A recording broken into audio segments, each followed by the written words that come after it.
Assalamualaikum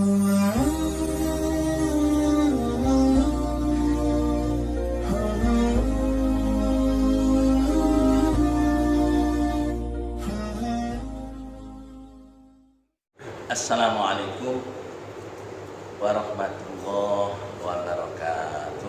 Waalaikumsalam. A'udzu billahi minasyaitonir rajim. Bismillahirrahmanirrahim. Wa bihi nasta'in ala umuri dunya waddin. Wassalatu wassalamu ala asyrafil mursalin sayyidina wa maulana Muhammadin wa ala alihi wa ashabihi ajma'in. Amma ba'du. Para jamaah sedaya ingkang sami dipunmulyakaken dening Allah Subhanahu wa taala lan ingkang kula mulyakaken. Pertama-tama memang setiap hari kita hendaknya selalu bersyukur pada Allah Subhanahu wa taala. Yang paling kecil selalu mengucapkan kalimat alhamdulillah. Jadi alhamdulillah niki kali Gusti Allah niku dibales yang lebih daripada yang lain. Subhanallah, subhanallah. Tapi yang paling banyak pahalanya itu adalah alhamdulillahirabbil alamin, karena kalimat bentuknya kalimat yang selalu menunjukkan syukur kita terhadap Allah, dan syukur itulah yang sangat dicintai, disenangi oleh Allah Subhanahu wa taala. Jadi alhamdulillah, alhamdulillah, alhamdulillah. Ada orang yang membiasakan istiqomah astagfirullahaladzim, astagfirullahaladzim sampai 500 kali satu hari, walaupun tidak sekaligus. Ini untuk istighfar. Kemudian jangan lupa juga kita mengucapkan yang bentuknya syukur kita terhadap Allah Subhanahu wa taala atas segala nikmat yang sangat luar biasa. Salawat dan salam mugi-mugi katur dumateng junjungan kita Nabi besar Muhammad sallallahu alaihi wasallam. Para jamaah, kita niati duduk kita adalah untuk thalabul ilmi, agar supaya mendapatkan nilai tambah. Karena thalabul ilmi niki ketoke kaya sepele oleh ilmu, tapi luar biasa. Satu bab lebih bagus daripada kita memiliki gunung emas. Fa'anfaqahu fi sabilillah, seluruhnya kita berikan, kita infakkan untuk sabilillah. Kemudian ditambah lagi pahalanya seperti sholat semalam suntuk sehari berpuasa. Ini tambahan daripada orang-orang yang niat dan sekaligus melaksanakan thalabul ilmi. Para jamaah sekalian yang Allah hormati, kultum pada sore hari ini kalau membahas tentang geniku, siapakah musuh kita. Ini kita harus tahu. Sinten estune hakikatnya yang menjadikan musuh kita itu siapa? Soalnya saat ini kadang-kadang penyampaian itu ditujukan kepada yang pokok. Apa yang membawa kita untuk menjadi orang yang berbahagia? Nah, senengane pertanyaannya ngoten. Lah sekarang kalau menyampaikan siapakah yang sebenarnya musuh kita itu? Musuh kita yang pertama kita harus mengerti, yaitu setan. Jadi kita punya musuh yang paling sangat luar biasa. Musuh itu adalah setan. Tidak ada lagi tujuan setan kecuali hanya menyesatkan manusia di jalan kebenaran. Jadi tugasnya setan itu menyesatkan orang dari jalan kebenaran. Niki setan.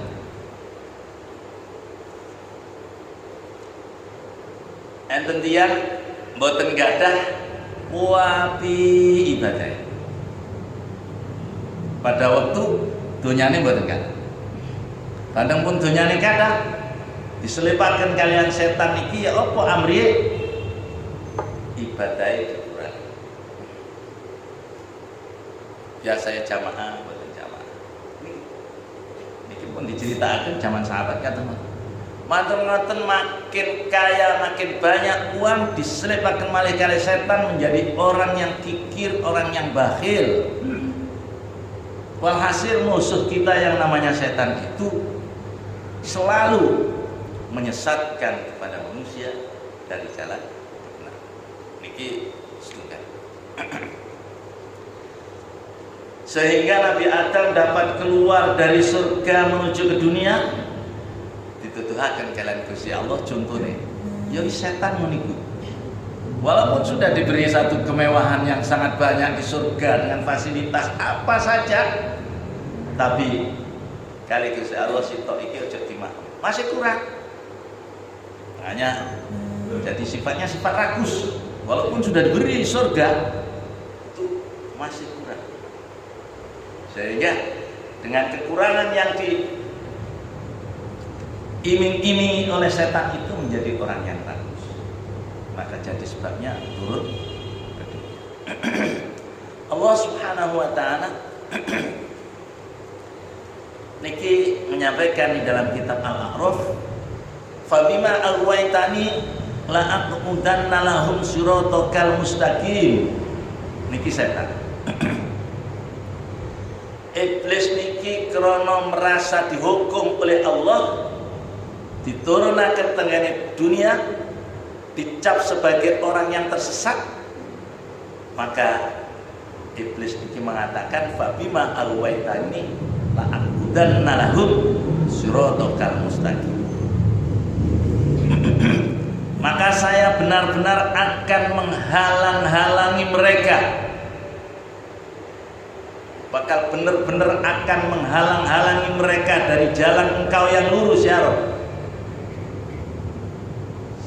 Saya halang-halangi untuk melaksanakan jalan engkau yang lurus. Tsumma la'atiyannahum min baini aydihim wa min khalfihim wa an aymanihim wa an syama'ilihim. Kemudian saya akan mendatangi mereka manusia dari muka, wa min khalfihim dari belakang, wa an aymanihim dari sebelah kanan, wa an syama'ilihim wa an syama'ilihim dari sebelah kiri. Akan selalu saya goda manusia itu, wala tajidu aktsarahum syakirin, sehingga engkau akan tidak mendapati orang-orang yang banyak bersyukur, hanya sedikit yang bersyukur, agar supaya kamu Allah akan mendapatkan orang-orang yang hanya sedikit yang bersyukur. Jadi iblis itu seperti itu, untuk berupaya dan usaha kepada kita agar supaya menjadi orang yang mau berbuat sesuatu dari kebenaran, yang melenceng daripada hal-hal yang lurus. Untuk itu kata Allah, inna syaitana lakum aduwwun, sesungguhnya setan bagimu itu adalah musuh. Fattakhidhuhu aduwwa, maka ambillah bahwa dia adalah musuhmu. Ambil, putuskan, tanamkan kepada jiwamu, hatimu, bahwa setan adalah musuh kita. Setan musuh. Innama yad'u hizbahu liyakunu min ashabis sa'ir. Setan-setan itu hanya mengajak golongannya supaya mereka menjadi penghuni neraka yang menyala-nyala. Jadi neraka sa'ir ini neraka sing menyala-nyala. Bab dhek golek kanca enak-enak ning swarga gara-gara Nabi Adam, maka menjadi turun ke neraka, maka dengan hati yang sangat dendam. Makanya dendam itu perbuatan setan akan selalu menjerumuskan manusia sehingga bersama-sama manusia nanti akan masuk ke dalam neraka Allah Subhanahu wa ta'ala. Na'udzubillah. Musuh yang kedua adalah nafsu. Nafsu yang senantiasa juga mengajak kepada keburukan. Niki musuh yang kedua, kita niki nggak ada musuh yang jenenge nafsu. Makanya manakala kita niki kali nafsu itu diajak kepada hal yang buruk, maka kita harus betul-betul dapat mampu untuk menolak, karena itu adalah ajakanmu musuh kita. Sampai saking abote nafsu ini lebih berat daripada perang atau di medan perang membela agama, menjadi orang-orang yang mati syahid. Ini adalah lebih ringan daripada memusuhi nafsu yang ada pada diri kita. Masyaallah muslimin, nafsu ini serba suudon. Nafsu nih serba kepengen jaluk dielep. Nafsu nih ngarani wong sing boten garap. Ada niki mulai dulu niku zakat itu semua pokoknya zakat itu di Masjid Asy-Syarif yang diatur oleh para kiai termasuk Kiai Matafan. Dan toto coro ngatur zakat teng masjid niki dulu ditunjukkan oleh Kiai Ahmad. Tapi saniki kadang-kadang dia nggak ada angen-angen. Ojo zakat niko nongko mundak dipangan karo panitia zakat. Ojo zakat niko nongko mundak nggarapno dicukuki karo panitia. Ini nafsu setan. Karena apa? Zakat sudah diatur oleh Allah Subhanahu wa ta'ala. Senajan sampean zakat kok dipangan karo amil wis diterima zakatnya. Sebab apa? Sebab amil mengambil daripada sebagian zakat itu adalah atas pembagian Allah Subhanahu wa ta'ala. Para jamaah, iki amil ini sudah dilantik oleh pemerintah sebagai apa?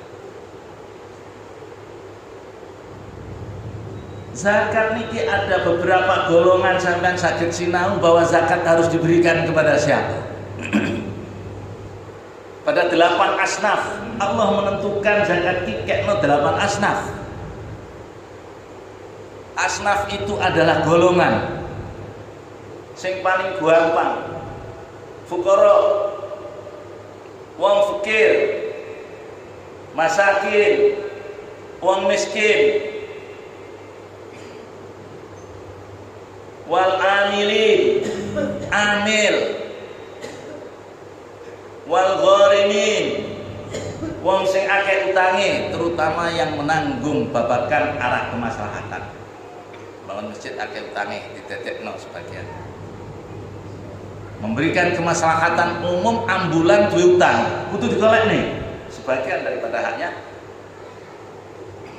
haknya gori. Itu enggak ada hak.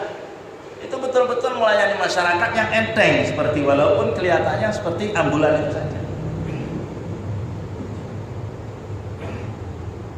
Bene dinamano NU umpamanya namanya dhewe amalnya ahli sunnah wal jamaah. Itu kan orang lain yang kepingin muncul agar orang lain tidak muncul, jadi jangan dinamakan NU. Yang penting gawe maslahat dengan masyarakat. Haknya boleh. Wa ibnu sabil dan lain-lain 8 asnaf itu adalah ditentukan oleh Allah Subhanahu wa ta'ala. Bahkan sabilillah niku boten wantun tiyang ngarani nyun sewu iki. Kowe iki dikekno ning kene kiai, guru. Sabilul khair niku asline mboten enten. itu dikerenah-kerenah krono guru dan kiai-kiai itu adalah betul-betul membela agamanya Allah. Tapi yang dimaksud turunnya zakat ini Ibnu Sabir yang betul-betul jiwanya untuk berjuang melawan musuh dengan pedang. Boleh dipelajari. Kemudian mana hadis yang menerangkan satu khair?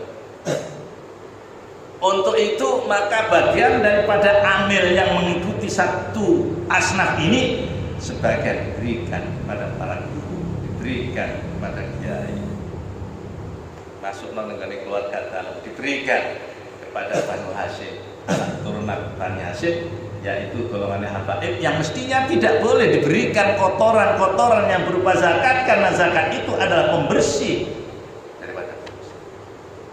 Jadi ojo sampai gadai hati bahwa lek zakat ning kono dipek karo amile berasnya dicolongi, tadi amile tukang nyolongi beras. Nauzubillah. Ini ada bagian khusus. Berapa asnaf? Lek enten 5 asnaf maka hasil itu dibagi 5. Dan yang satu bagian asnaf haknya amil atas penentuan Allah Subhanahu wa ta'ala. Maka dari lebihnya daripada bagian ini bisa disalurkan kepada guru ngaji sebagian, kepada orang-orang sepuh, dan seperti tadi yang saya katakan. Ini perlu kadang-kadang orang yang tidak mengerti seperti itu. Hati, kotornya hati, masuknya setan, munculnya nafsu, musuh kita. La yu'minu ahadukum hatta yakuna hawahu taba'an lima jitu bihi, kata Rasulullah. Maka tidak sempurna iman seseorang di antara kamu sekalian sehingga nafsu kamu mau tunduk dengan apa yang telah aku sampaikan kepadamu. Jadi nafsu harus tunduk kepada akal ini, tapi jangan akal yang harus mengikuti kepada nafsu. Jangan akal yang harus tunduk kepada nafsu. Maka di sini dijelaskan oleh Rasulullah sallallahu alaihi wasallam, la yu'minu ahadukum, ora diarani wong kang iman sing sempurna sapa ahadukum, salah sijine sira kabeh, hatta yakuna hawahu, sehingga sampai hawa nafsune tabaan akan mengikuti lima jituhi yang telah aku sampaikan kepada kamu sekalian.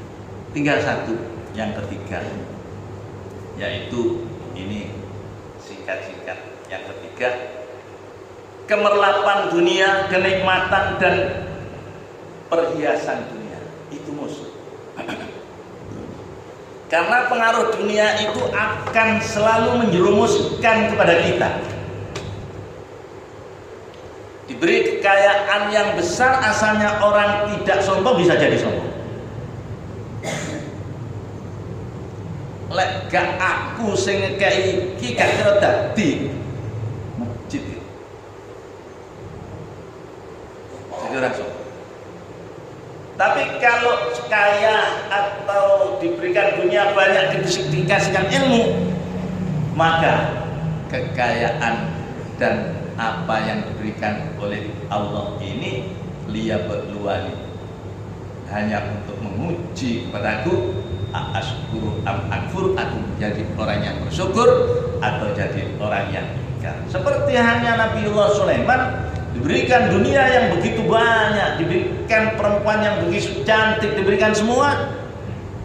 Bagaimana Nabi Sulaiman sedikit pun tidak punya rasa sombong, karena semua katanya, kata Nabi Sulaiman, dia berbuat semua ini yang diberikan kepadaku ini adalah untuk menguji aku, asku amal, aku dapat menyukuri atau tidak.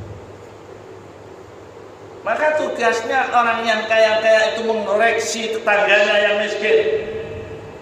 Tugasnya orang kaya, memberikan kelebihannya kepada orang-orang yang perlu dibantu dan menyalurkan kepada tempat-tempat untuk kepentingan agama. Itu memang tugasnya seperti itu. Para jamaah niki sekedhik